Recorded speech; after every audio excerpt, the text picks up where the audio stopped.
Hello, and welcome to this week's episode of Fintech on Fridays. My name is Jiyeong, and I'm a junior UX designer at Fincite.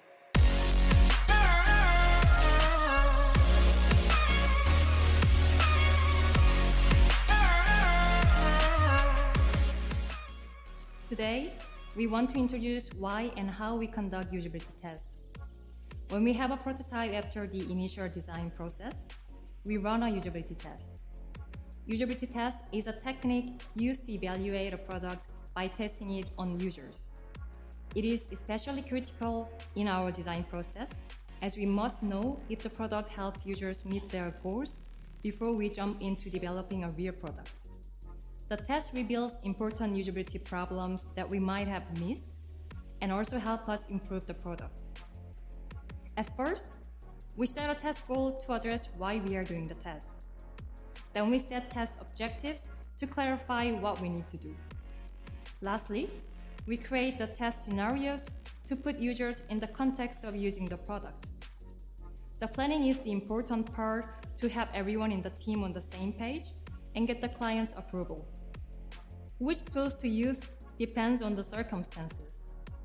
Due to the current pandemic, we are now taking our usability test fully online by using remote online meeting tool. We share how to set up the tool guideline with our test users prior to the test to prevent unwanted technical issues on the day of testing. After planning and setting up is done, we take the test. We have one moderator who will guide the test from the very beginning to the end.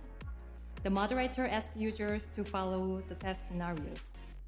We observe the test and make notes of important findings. Here we make sure the client observed the test so that they could also see how users interact with the product and share ideas for the next iteration.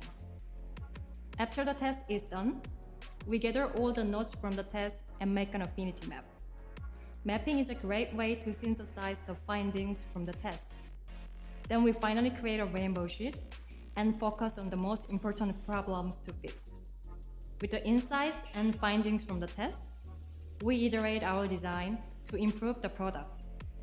Our usability test practices assist us greatly to find problems, learn about real user interaction, and therefore create more innovative and more usable financial products. In the next episode, we will come back with implementation part of design thinking.